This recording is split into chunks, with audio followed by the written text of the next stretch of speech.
Deuteronomy chapter 15 verse by verse explanation in Bengali. দ্বিতীয় বিবরণ তার 15তম অধ্যায়ের বাংলাতে বিস্তারিত আমরা দেখব। অনুগ্রহ করে আপনারা আপনাদের পবিত্র বাইবেল গ্রন্থ নিয়ে প্রস্তুত হন। আসুন আমরা শুরু করি ডিউটেরোনমি চ্যাপ্টার 15 অর্থাৎ দ্বিতীয় বিবরণ তার 15 অধ্যায়। আসুন আমরা শুরু করি। এই অধ্যায়তে যে কটি পদ লেখা হয়েছে সেটি হলো 23 এই 15 অধ্যায়ের প্রথম থেকে নিয়ে 4 পদ অবধি যেটি ভাগ রয়েছে। প্রথম ভাগ, যিহুদিরা কেউ কারু কাছে যদি ঋণ নিয়ে থাকে, যদি কিছু ধার দিয়ে থাকে, কেউ যে নিয়েছে তাকে 7 বছর কাটার পরে তাকে ছুটকারা দেওয়া। নিরন্তর ঋণ থাকা উচিত নয়। যিহুদিদের হৃদয়তে কঠিনাই না থাকার মতো পরমেশ্বর এই বিধিকে দিয়েছেন। 6 আর 5 স্মরণ লাগানো সেই আজ্ঞা, যে লোকেরা জেনারেস হার্ট সেই রূপে থাকে তার পক্ষে থাকে। 7 থেকে নিয়ে 11 পদ অবধি গরিবদেরকে দান করার বিধি আর বিষয়। 12 থেকে নিয়ে 15 অবধি যে লেখার পদের ভাগে দাসদেরকে ছুটকারা। 16 আর 17 মাঝখানে নিরন্তর যে দাস লোকরা থাকে দাসত্বতে তাদের কি করা উচিত সেই বিধি। 18 পদ দাসদেরকে ছেড়ে দেওয়ার বিধি। 19 পদ থেকে নিয়ে 22 পদ অবধি ধার্মিক রূপে বিধি। প্রথম জ্যেষ্ঠ পুত্রের বিষয়তে এবং পরমেশ্বরকে যা অর্পণ করে সেইটা শ্রেষ্ঠ জিনিসের অর্পণ করা।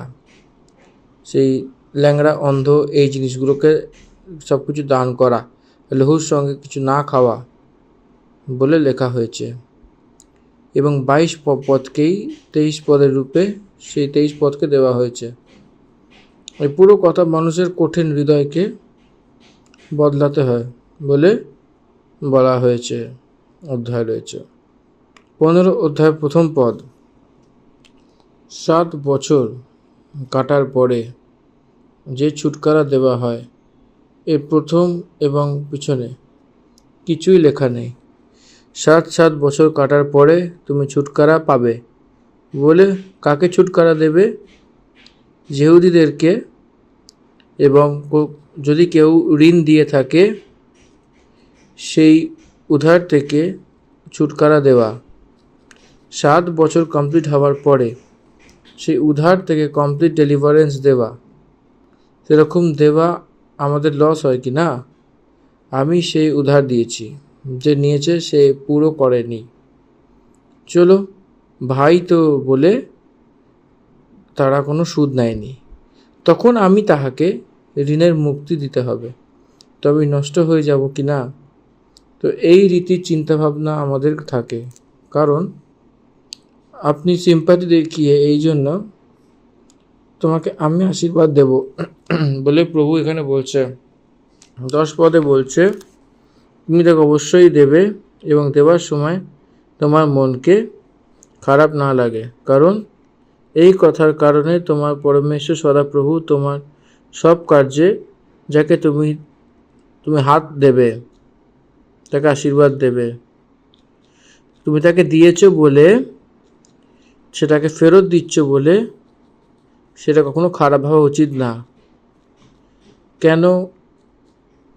সেটা নিজের অপরাধকে নিয়ে সেই অপরাধকে ক্ষমা করেছিল, যেরকম আমরা আমাদের অন্যের অপরাধীকে ক্ষমা করি।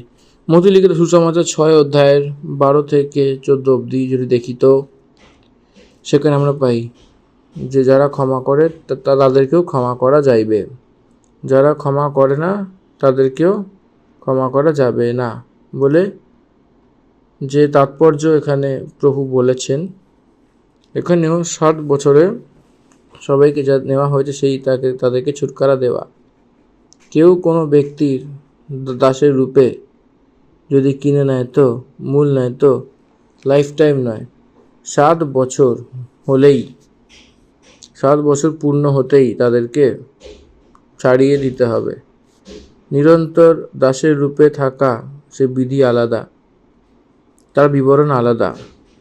দাসের রূপে যে এসেছে, দাসের রূপে যে থাকবে, এক স্ত্রীকে দেখে তাকে যদি দেয় তো মালিক, তো তার থেকে যে জন্ম হয় যে সন্তান, সেই বাচ্চাটাও যে মালিকের হবে তাকেও যে জন্ম দিয়েছে, they will become the asset for the owner, not for the person who begotten them. আমি জন্ম দিয়েছি বলে সেটা আমার বলে অধিকার তার নেই, মালিককেই থাকবে। সে প্রকারের রূপে থাকলে আমি আমার স্ত্রীকে, আমার বাচ্চাকে আমি অনেক ভালোবাসা দিচ্ছি, আমি এখানে থেকে যাব বললে সুপারি নিয়ে তার কাজকর্ম করিয়ে সেই চেতনা সেরকমভাবে এই প্রকারের রূপে নির্ণয় করে। আর সেই দাসত্বতে বড় দাস এলিয়াজর আসে, তারা পার্মানেন্ট দাস। সেই প্রকারের রূপে থাকা প্রত্যেক বিধি থাকে। এই জন্য এখানে ঋণের বিষয়তে কথা বলছে, উদ্ধারের বিষয়তে কথা বলছে। 7 বছর পূর্ণ হতে সেই ধার দ্বারা ছুটকারা দিতে হবে, সেই ভাইকে ছেড়ে দিতে হবে। সেই ভাই লোকেরা নিত্য তোমার দাসের রূপে থাকবে না। কোনো ব্যক্তি ঋণের নিচে পার্মানেন্টলি থাকবে না। পরমেশ্বরও মনুষ্যকে ক্ষমা করার জন্যই প্রমুখতা দিয়েছেন। 2 পদ, অর্থাৎ কাউকে যদি ঋণ দাও, যদি তোমার প্রতিবেশীকে উধার দিতে তাহলে তাকে ছেড়ে দাও। আর সেখানে আচ্ছা, এটা আরেকটি বার আমরা শুরু করব। এখানে একটা ভুল আমরা দেখতে পাচ্ছি। আরেকটি বার আমরা অন্য একটা বাইবেল থেকে দেখব। সেই ঋণ ক্ষমার এই ব্যবস্থা, যে কোনো মহাজন আপন প্রতিবেশীকে ঋণ দিয়াছে, সে আপনার দত্ত সেই ঋণ ক্ষমা করিবে, আপন প্রতিবেশী কিংবা ভ্রাতার নিকট হইতে ঋণ আদায় করিবে না, কেননা সদাপ্রভু আদেশে ঋণ ক্ষমার ঘোষণা হইয়াছে। আশা করি এটা বুঝতে পারছেন। কিন্তু যা কিছু তোমার ভাইয়ের কাছে থাকে তুমি তাকে বিনা ভরে ছেড়ে দাও। তোমার মাঝে কোনো দরিদ্র না থাকবে, কারণ যে দেশকে তোমার পরমেশ্বর সদাপ্রভু তোমার পার্ক করবে সেটা তোমাকে দেবে। তা তুমি যে অধিকারী হও, সে তোমাকে অনেক আশীর্বাদ দেবে। আর তুমি যখন পরমেশ্বরের কথার অধীন হবে, সেই ব্যক্তিগত রূপে নষ্ট হয়েছে বলে পরমেশ্বরের কথার আজ্ঞাকারিতা হও, তখন পরমেশ্বর তোমাকে আশীর্বাদ দেবে, অনেকই আশীর্বাদ দেবে। সে কিছুই নষ্ট হবে না। আর দেখুন, যে আপনার কাছে যে ধার নিয়েছে, সে ফেরত না করার কারণে সে কিছুই নষ্ট হবে না। আপনার পরমেশ্বর সেটাকে ফুলফিল করবে। পরমেশ্বরের ওপর বিশ্বাস রাখুন, ধন সম্পত্তির ওপর না। ইটস এ ক্রিশ্চিয়ান পিকচার, এটাকে বিশ্বাস করতেই হবে আপনাকে। 4th ভার্স, 4 পদে আরেকবার দেখুন। তোমার কাছে কোনো দরিদ্রতা থাকবে না, যেখানে যেতে সদাপ্রভু তোমার ভাগ করে তোমাকে দেয়, যে তুমি সেই অধিকারী হও, এবং সে তোমাকে অনেকভাবে আশীর্বাদ করবে। অনেক বলে শব্দ রয়েছে, আন্ডারলাইন ইট। 5 পদ, অতটা অবশ্যই যে তোমার পরমেশ্বর সদাপ্রভু তোমার বাতচিত লাগিয়ে সে বাতচিত করে শোনো, আর এই সব আজ্ঞাকে সেই মান্যতাতে যেটা আমি তোমাকে শোনাই সে চৌকসি করে। তোমার মাঝে কোনো দরিদ্র থাকবে না। জিহুদীদের সামাজিক ব্যবস্থা কোন রীতিতে নিযুক্ত করা হয়েছিল যদি আমরা দেখি, এক ব্যক্তি একটা ঋণ নিয়ে, অর্থাৎ ধার নিয়ে বৃদ্ধি হওয়ার প্রযত্ন করতে পারে। দেখুন, আপনারা কখনোই সেই দেশে কি পার ক্যাপিটা ইনকাম একটা মামুলি লাভ যদি হয়, সেইখানকার জিপিএ বৃদ্ধি হয়, সেই দেশে যে বাড়তে থাকে সে লাভ বাড়তে থাকে। এই জন্যে ব্যাংক সে লোন দিতে থাকে, প্রায় দিতে থাকে। কেন? কারণ সেই মানি রোটেট হয়ে সেই মানিকে তারা রেজ করে বিল্ড করে, ডেভেলপ করে, সেই দেশের লাভ বাড়তে থাকে। ওই জন্য সেই দেশের মাঝখানে ফাইন্যান্সিয়াল হারমোনিকে পরমেশ্বর বিল্ড আপ করে। আমি যে আজ্ঞা দিচ্ছি সেই আজ্ঞাকে মানো, সেটাকে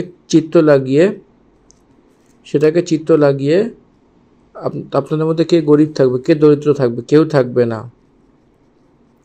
সেটাকে বৃদ্ধি করার জন্য প্রোগ্রামিং। সেই অন্য থেকে ব্যাজ তো নেয়, কিন্তু ভাই লোকদের মতো ব্যাজ নেয় না। সেখানে 7 বছরের পরে যদি সেই উধার অর্থাৎ ধার না দেয়, রিলিজ করে দেয়, নাকি সাজাকে তারা সঁপে দেয় না।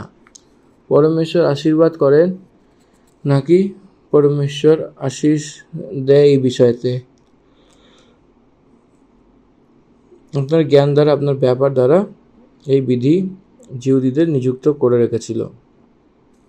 কোনো গরিব থাকে না, কিন্তু দরিদ্র থাকে। দরিদ্র লোকেরা আপনাদের সঙ্গেই থাকে, কিন্তু আপনি দরিদ্রতাইতে থাকেন না। পরমেশ্বরের আজ্ঞাকে পালন করলে আজকাল ব্ল্যাক মানিতে দেশে কিছু লাখ লাখ কোটি টাকা আনইউজুয়াল রূপে থেকে গেছে।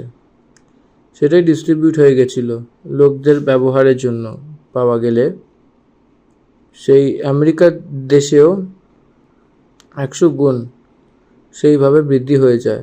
এখনও দেখতে গেলে ভারত দেশে এই জন্যে কালো ধন, যে টাকা পয়সা রয়েছে, এটা কালো ধন থাকার জন্য রোটেশনে মানি আসছে না, ব্লক হয়ে রয়েছে।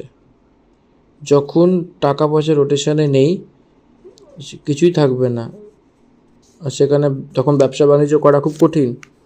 আর তখন সে যখন পাবলিক রোটেশনে আসবে, আসার পরেতে অটোমেটিক্যালি যে সম্পত্তি বাড়বে, সে যে সম্পত্তি, সেটা অটোমেটিক্যালি দেশকে ভাগ্যদেশ নগরের রূপে বদলে দেবে। সেই প্রিন্সিপাল আমরা এখন জিহুদীদের দ্বারা পরমেশ্বর বলেছেন। তখন তোমার পরমেশ্বর সদাপ্রভু তার বচনের অনুসারে তোমাকে আশীর্বাদ দেবে, আর তুমি অনেক জাতিকে উদ্ধার দেবে, কিন্তু তোমাকে উদ্ধার নিতে হবে না। 1-2 জনে না, অনেক লোকদের জন্য উদ্ধার দেবে। পরমেশ্বর সদাপ্রভু আপনাকে বলে আপনার সঙ্গে থাকার মতো সে উদ্ধার দেবে। If you follow the rules and regulation of the Lord, there will be no poor in your country. এই জন্য এখানে দেখুন, নিজের দেশে অনেক লোকেরা, তার কাছে অনেক সম্পত্তি, অনেক জমি রূপে, ভবনের রূপে সেরকম পড়ে রয়েছে।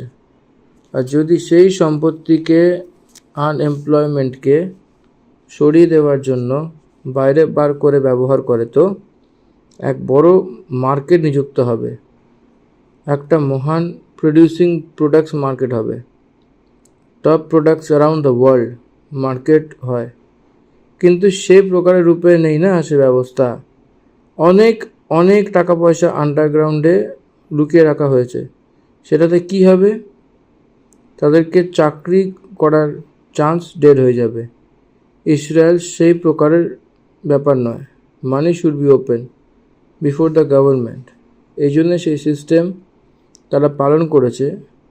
এই জন্য ইসরায়েল দেশ জগতে অনেক ছোট থাকলেও ফাইন্যান্সিয়ালি অনেক বৃদ্ধির রূপে আমরা দেখতে পাই।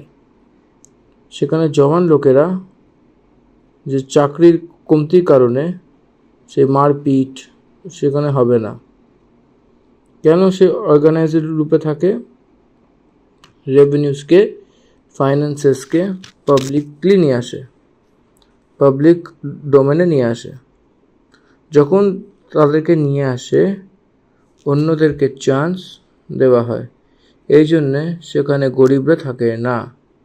আর নিজের দেশকে দেখুন, আমরা হোয়াইট কার্ড হোল্ডার্স 90% থাকে, 80 to 90% মাঝখানে থাকে। কারণ এটাই, সম্পত্তি লুকিয়ে রাখা হয়েছে, ব্যবহারে নেই আজকে। এই কারণে আমরা ধার করে হরেক রাজ্যের সরকার ধার নিয়ে উধার নিয়ে থাকে। কিন্তু কি সম্পত্তি কি এটা কোনো কামাই নয়? অবশ্যই এটা একটা রোজগার। তো মানি কোথায়, ধন কোথায়? ধন লুকিয়ে রাখা হয়েছে, লুকিয়ে রেখে দেওয়া হয়েছে একের কাছে। টপ 100 পিপলের কাছে যেটা থাকতে পারে সেই মানি, মোর দ্যান 75% পিপল সেখান থেকে ওয়ার্কার্স এদের কাছে থাকে। 75% পুরো সেখানে থাকে। আপনাকে পপুলেশনে নিলে তো বিলো পভার্টি লাইনে 75% পিপল, পপুলেশনের মধ্যে থেকে 75% পিপলকে নিলে বিলো পভার্টি লাইনে যে ধন সম্পত্তি আমরা নেব, তো 75 পিপল সেই পার্সেন্টেজ সেখানে লামসাম 51 কোটি রয়েছে। সেখানে তাদের কাছে যা ধন সম্পত্তি রয়েছে, সেখানে 100 লোকের কাছে সেই ধন সম্পত্তি হবে। টপার্স ইন ইন্ডিয়া, মাল্টি মিলেনিয়ার্স রয়েছে এই ভারতবর্ষে। এই জন্যে এই সিস্টেম এই দেশে যখন এসেছিল, এই দেশের অর্থাৎ ইসরায়েল দেশ, সেখানে কোনো দরিদ্র নেই, কোনো গরিব থাকবে না বলে বলা হয়েছিল। এই জন্য পরমেশ্বরের সিস্টেমকে ফলো হতে হবে। ফলো হলে লোকেদের জীবনের তালিকা বদলাবে। তুমি অনেক জাতির উপর প্রভুতা করবে, কিন্তু সে তোমার উপর প্রভুতা করতে পারবে না। মনে রাখবেন, এরকম গরিব লোকেরা রয়েছে, তারা ধনবান লোক রয়েছে, তাদের উপর প্রভুতা হচ্ছে। নীতি বচনে বলা হয়েছে এই সত্য, তুমি প্রভুতা করার স্থিতিতে থাকবে, নাকি তোমার উপর কেউ প্রভুতা করতে পারবে। তুমি ঈশ্বরের সমান থাকবে, এর অর্থ you will become the leader in society, leading personality হবে বলে বলা হচ্ছে। 7 পদ, তোমার ঈশ্বর সদাপ্রভু তোমাকে যে দেশ দিতেছেন, তথাকার কোনো নগর রাধরের ভিতরে যদি তোমার নিকটস্থ কোনো ভ্রাতা দরিদ্র হয়, তবে তুমি আপন হৃদয় কঠিন করিও না, বা দরিদ্র ভ্রাতার প্রতি আপন হস্ত রুদ্ধ করিও না। এবার যখন আমি পড়ছিলাম, এটা আশ্চর্য লাগছে যে তোমাকে তোমার পরমেশ্বর যে দেশ দিচ্ছে, সেইখানে যদি তোমার ভাইদের মধ্যে কেউই তোমার কাছে দরিদ্র হয়ে আসে, যে দেশ তোমার দেশ হোল কান্ট্রি ওয়াইড, যদি কোনো গরিবী থাকে, সেটা একটাকেও কখনো সিম্পাতি না খাইতো, তো নিজের হৃদয়কে কঠোর করো না। তোমার মুখকে দাঁড় করো, নাকি তার মুখে করাবে। যে বস্তু ঘটি বস্তু হয়, তার যা আবশ্যকতা রয়েছে, সে অবশ্যই তার হাত ঢিলা করে সেটাকে উধার দাও, কখনো পণ নেবে না। আর তোমার মনে এরকম কদম চিন্তা কখনো রেখো না যে সপ্তম বর্ষে যে ছুটকারার বর্ষ রয়েছে সেটা নিকট, আর তোমার দৃষ্টিকে তোমার সেই দরিদ্র ভাইয়ের উপরে সেখান থেকে ক্রূর করে সেটাকে কিছু নেগেটিভ করো না। আর সে তোমার বিরুদ্ধে সদাপ্রভুর বিরুদ্ধে কোনো মিথ্যে সাক্ষ্য দিও না। আর তুমি সেটা অবশ্যই দাও, যাকে ঋণ দেওয়ার সময় তোমার যেন মনকে খারাপ না লাগে, কারণ এই কারণে তোমার পরমেশ্বর সদাপ্রভু তোমার সব কার্যে তুমি হাত লাগাবে, তোমাকে আশীর্বাদ দেবে, তোমার দেশের দরিদ্র সদা পাওয়া যাবে। 11 পদে লেখা রয়েছে দরিদ্র লোকেরা থাকবে, কিন্তু এক দরিদ্র থাকলেও তার পক্ষে তুমি তরস খাবে, তাকে উধার দেবে। কিছু জাতির বিষয়তে আমি শুনেছি, তারা সেই কমিউনিটিসে যে থাকে, তাদেরকে বিজনেসের জন্য ফাইন্যান্সিয়াল হেল্প করে, সবাই একটু একটু করে। সাপোজ এক ব্যক্তি নতুন বিবাহ করেছেন, তাকে তার স্ত্রীকে জীবনে চালাবার জন্য ব্যবসার যতটা দরকার তত সব সেই মিলে ঝুলে বন্ধুরা মিলে সেখানে সেই ব্যক্তিকে ফ্রিতে দিয়ে দেয়। সেই ব্যক্তি যদি সেই ধারকে চুকায় তাও ঠিক আছে, যদি না হয় তাহলেও ঠিক আছে। তাকে নিয়ে সেই ব্যক্তি তার জীবনে বৃদ্ধি করে নেয়, তার ভরসাকে কখনো ভাঙে না সেই ব্যক্তি। সেই ইন্ডিয়াতে কিছু জাতির মাঝখানে সেই প্রকারের সিস্টেম রয়েছে। আমি শুনেছি ইন্ডিয়াতে যে মারওয়াড়ির জাতির লোকেরা রয়েছে এই প্রকারের করে, আমি জানি সেটা, যে ইসরায়েলের মাঝখানে যে নিয়ম রয়েছে, যে বিধি রয়েছে, তারাই সেটা ফলো করে বলে আমি ভাবি। এই জন্য আমি তোমাকে এই আজ্ঞা দিচ্ছি যে তুমি তোমার দেশে তোমার দিন দরিদ্র ভাইদেরকে নিজের হাত ঢিলা করে অবশ্যই তাদেরকে দান করো। আপনার রিলেটিভ, আত্মীয় স্বজন, অনেক পবিত্র লোকেরা, আপনার স্বয়ং প্রজা লোকেরা, আপনার আত্মীয় স্বজন সেই দেশে, আপনার স্বয়ং প্রজা, আপনার দেশের নাগরিক লোকেরা, এসব কারা? এরা সবাই ইসরায়েলি লোকেরা। এরা সবাইকে বন্ধুর মতো ট্রিটমেন্ট দেওয়া দরকার এবং এক অপরের প্রতি কোমলতা, সহানুভূতি থাকা অতীব দরকার। সেই ভাইকে নিজের হাত ঢিলা করে দাও। হাত ঢিলা করা মুঠিকে কখনো বেঁধে রাখবে না। Stretch out your hands, don't hold it back. আপনাকে দিতেই থাকতে হবে, পিছনে কখনো হাঁটবেন না। এই জন্যে আপনি যখনই দেবেন তখনই যখন দেওয়ার মতো থাকবে সেই ভাইয়ের মতনই থাকবে। দিলে তো দেওয়া যাবে।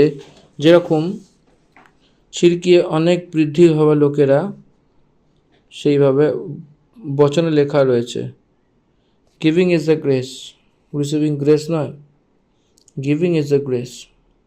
ম্যাসিডোনিয়ান্স গিভিং গ্রেসকে পাওয়া যাবে। ফার্স্ট জেনারেশন ক্রিশ্চিয়ানস প্রেরিতের কার্যের পুস্তকে তার সব সম্পত্তিকে পুরো পেজ দিয়ে প্রেরিতের পায়ের তলে রাখলে যাকে যেটা দরকার তাকে ততটাই দিতে হয়েছে।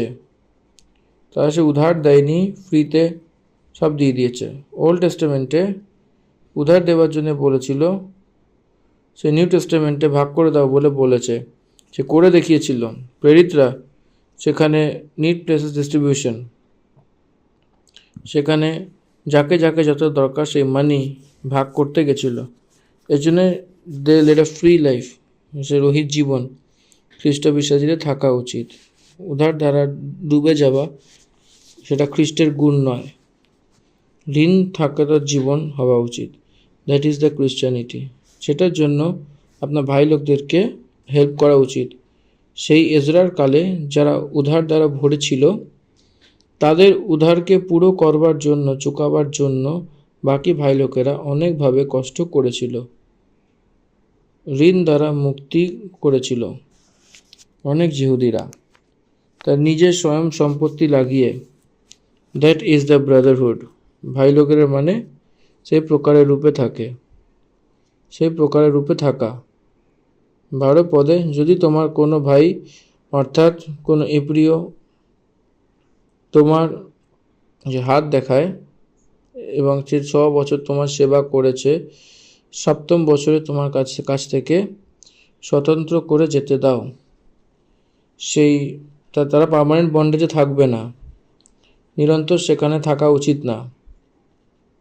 সেখানে তারা গুলামিতে ছিল, তারা তাদের সেবা করেছিল, সেই স্বতন্ত্র করে যেতে হবে। সেই যা কেনাকাটা করেছিল এবং সেটা এক্সটেন্ডও করার নয়, সেই ডেলিভারি দেওয়ার পরে তারা যখন চলে গেছিল সেই সময়তে তাদের এমটি হ্যান্ডস দ্বারা পাঠানো উচিত না। সেই প্রত্যেক রূপে কিছু ধন সম্পত্তি দিয়েছিল এবং তাদের স্বতন্ত্র করে যখন তাকে যেতে দিয়েছিল তখন তাকে ছুঁচো হাত দিও না। আর সেই ভেড় বকরিগুলোকে নিয়ে কলিহানা দাকমধু দিয়ে সেটাকে ভৌতের রূপে দাও, কারণ তোমার পরমেশ্বর সদাপ্রভু তোমাকে যেরকম আশীর্বাদ দিয়েছেন সেরকম তারই অনুসারে দিতে হবে। তোমাকে পরমেশ্বর আশীর্বাদ দিয়েছেন, এই জন্যে সেই আশীর্বাদের ফল আপনি যে আপনার কাছে যে কাজ করেছে সেটাকেও পেতে হবে। সেই ফলকে পেতে হবে। দেখুন আজকের সময়টা দেখতে গেলে ফ্যাক্টরিতে বোনাস বলে দেওয়া হয়। প্রফিটে কিছু শেয়ার যে কর্মচারীকে সেরকম বোনাসও দেয়, তাদেরকে এরকমভাবে পাঠায় না এই ছুঁচো হাত দ্বারা। তাদেরকে ডেলিভারেন্স দেওয়ার মতনই কিছু দিয়ে পাঠানো। আর এই কথাকে স্মরণ করা যে তুমি মিশর দেশের মধ্যে থেকে দাস ছিলে, তুমি মিশর দেশে দাস ছিলে, আর তোমার পরমেশ্বর সদাপ্রভু তোমাকে ছাড়িয়ে নিয়েছে। এই কারণ আমি আজকে তোমাকে এই আজ্ঞা শোনাচ্ছি, আর যদি সে তোমার দ্বারা এবং তোমার ঘরানার দ্বারা প্রেম রাখে আর তোমার সঙ্গে আনন্দিত করে থাকে, আর এই কারণ তোমাকে বলতে লাগে যে আমি তোমার কাছ থেকে যাব না, সে ব্যক্তি যদি বলে তো আমাকে অনেক ভালো লাগে আপনাদের সঙ্গে, আপনি আমাদের এত ভালোবাসেন, সে দাস যদি বলে আমি যাব না কোথাও, আমার বয়সও বাড়ছে, আমি এখানেই থেকে যাব বলে সেটাকে ভালোভাবে রাখতে হবে। তো কী করতে হবে সে সময়? 17 পদে আমরা যদি দেখি তবে তুমি এক গুঁজি লইয়া কপাটের সহিত তাহার কর্ণ বিধিয়া দিবে, তাহাতে সে নিত্য তোমার দাস থাকিবে আর দাসীর প্রতি তদ্রূপ করিবে। আমেন। এটা আন্ডারলাইন করবেন। যখন তুমি তাকে তার কাছে স্বতন্ত্র করে যেতে দাও, তখন তাকে ছেড়ে দাও, আর সেটাকে কঠিন যাতে না জানে, কারণ সে 6 বছর 2 মজদুরের বরাবর তোমার সেবা করেছিল, আর তোমার পরমেশ্বর সদাপ্রভু তোমার সব কার্যতে তোমাকে আশীর্বাদ দেবেন। দেখুন, এক দাসকে কিনে যখন 6 বছর শেষ হওয়ার পরে তাকে যখন ছাড়ছিল, তো ছাড়ার সময় এটা ভাবনা চিন্তা করেনি যে আমি তাকে জীবনে পুরো কিনে নিয়েছিলাম বলে আমি তাকে পাঠাবো না বলে, এরকম ভাবেনি। সে কঠিন হৃদয় হয়, আমি তাকে ছাড়তে পারবো না, সে কঠিন হৃদয়। কারণ যখন তুমি তার কাছে স্বতন্ত্র করে যেতে দাও, তখন তাকে ছেড়ে দেওয়া তোমাকে কঠিন না হয়, কারণ সে 6 বছর 2 মজদুরের বরাবর তোমার সেবা করেছিল, তোমাকে লাভ হয়েছিল সেই ব্যক্তির দ্বারা। সেরকম তোমার পরমেশ্বর সদাপ্রভু তোমার সব কার্যের তোমাকে আশীর্বাদ দেবে। তোমাকে পরমেশ্বর আশীর্বাদ দেন যে যখন তুমি তোমার দাসের উপরে তরস খেয়ে তাকে দিয়ে পাঠাবার মন রাখো। তো এখানে আমি একটা ফাইন্যান্সিয়াল ট্রুথকে দেখিয়েছি, শুনুন। যদি তোমাকে কেউ ধোকা দেয় এবং তোমার ধনকে ছড়ায়, তো সে অনেক বুদ্ধি ব্যবহার করে, সেই মিথ্যা বুদ্ধি ব্যবহার করে, এবং সেখানে সে কখনোই বৃদ্ধি পেতে পারবে না। সেই যে নষ্ট হয়েছে সেটা পরমেশ্বরই সেটা রিকভার করে দেবেন, এবং সেখানে আশীর্বাদ পাওয়া যাবে না। সেই মানির উপরে, সেই ধন সম্পত্তির উপরে সে সীমা যে রেখেছিল, সে তার উপরে নির্ভর নেই, সেখানে পরমেশ্বরের উপর নির্ভর রয়েছে। আমি ধনকে হারিয়ে ফেলেছি বলে কখনো একজন খ্রিস্ট বিশ্বাসী ভয় পাওয়ার দরকার নেই, পরমেশ্বর সেটাকে ফুলফিল নিশ্চয়ই করবেন। আরেক খ্রিস্টের ব্যক্তিকে আমি ধোকা দিয়ে ছাড়িয়ে দিয়েছি বলে অনেক বড়োভাবে চিন্তাভাবনা করার দরকার নেই, সে তাকে কিছুই লাভ দেবে না। কখনোই খ্রিস্টানরা নষ্ট হন না, পরমেশ্বর তাকে পুরো করবেন, পরমেশ্বর তার রেসপন্সিবিলিটি ওঠাবেন, পরমেশ্বর আপডেট করবেন এক খ্রিস্টের ফাইন্যান্সিয়ালি কন্ডিশনসে। সেটাই সেই ভেড় বাকরির মতনই যত পাইলটে ছিল, সে পরমেশ্বর সদাপ্রভুর জন্য পবিত্র রাখো। এটা ওল্ড টেস্টামেন্ট। আজকে খ্রিস্টানরা তার জ্যেষ্ঠ পুত্রকে খ্রিস্টানরা সেবার জন্য দেবার দরকার নেই, নিশ্চয়ই দিতে হবে বলে যেটা বলা হয়েছে সেটা ওল্ড টেস্টামেন্ট। নিউ টেস্টামেন্টের হিসাবে আমি বলবো আপনার সব সন্তান, যেরকম যেহোশু বলে আমি আমার ঘরানা সদাপ্রভুরই সেবা করব, দ্যাট ইজ ট্রু ক্রিশ্চিয়ানিটি। কেবল যেটাকে দেওয়া কি আপনাকে 5 বাচ্চা রয়েছে, 5 জনকেই আপনি সেবার জন্য দিন। পরমেশ্বরের সেবাকে ছেড়ে আর কোনো মহানতা নেই, তার থেকে বড় মূল্য আর কিছু নেই। পরমেশ্বরের সেবার নিমিত্ত আত্মার বাঁচানোর জন্য সেই যীশু খ্রিস্টকে ওভার করে যীশু খ্রিস্টের সঙ্গে ওভার করে সেটাকে যে কার্য সেবা, যে সেবা করি সেই প্রকারের সেবা, সেটাকে ছেড়ে এই জগতে কোনো সেবা নেই, মূল্যবান সেবা। প্রেসিডেন্ট অফ ইন্ডিয়াকে ছেড়ে সেবা করাই মহান, কারণ এই জগতে যে রয়েছে সে মহান ইন্ডাস্ট্রিয়ালিস্ট থেকেও অনেক বেশি, মহান এডুকেশন থেকে বেড়ে সেবকই মহান। কারণ কমসে কম এক আত্মাকে তো স্বর্গে নিয়ে যাবে। এই জন্যে স্বর্গলোকের রাজ্যতে মানুষদেরকে নিয়ে যাওয়া মহান হয়। সব প্রফেশনস থেকে ইভেঞ্জেলিস্টিক প্রফেশনস অনেক মহান। তোমার গায়ে ভেড় বকরি যত পাইলটে নর হয়, তো সবাইকে নিজের পরমেশ্বর সদাপ্রভুর জন্য পবিত্র রাখো, আর সেখানে পাইলটের দ্বারা সেটাকে না নাও, এবং সেই ভেড় বকরি পাইলটে নিয়ে সেই খতরনাক সেই স্থানে যে তোমার পরমেশ্বর সদাপ্রভু চুনে নেবে, তুমি সদাপ্রভুর সামনে নিজের করানো সমেত সেই তার মাংস খাবে। সেই পরম, কিন্তু সে কোনো প্রকারের দোষ হয়, অর্থাৎ সে ল্যাংড়া, অন্ধ হয়, কি সেখানে কারোর যে কোনো প্রকারের খারাপের দোষ হোক, সেটাকে তার পরমেশ্বর সদাপ্রভুর জন্য বলি না করা। তার নিজের ফাটকের ভিতরে খাওয়া, শুদ্ধ এবং অশুদ্ধ দুটো প্রকারের মনুষ্য মতো যেরকমভাবে থাকে, এবং হরিণের মাংস দ্বারাই তারও সেই খেতে পারবে। পরমেশ্বরকে যা অর্পণ করে সেই অর্পণ করা, কিন্তু তার লহু না খাওয়া, যে তাকে জলের সমান হয়। এবং লহুকে কখনো খাবেন না, কারণ সেখানে প্রাণ রয়েছে বলে বলা হয়, লহুতে প্রাণ থাকে, এই জন্য সেটাকে কখনো খাওয়া উচিত নয় বলে বলছে। এবং সেটাকে ভূমিতে উল্টে দেওয়া, এই পদে ইসরায়েলীয় এবং তাদেরকে যা দেওয়া হচ্ছে সেই দেশে পৌঁছানোর পরে পালন করবার জন্য সব বিধিকে বলতে এসেছে।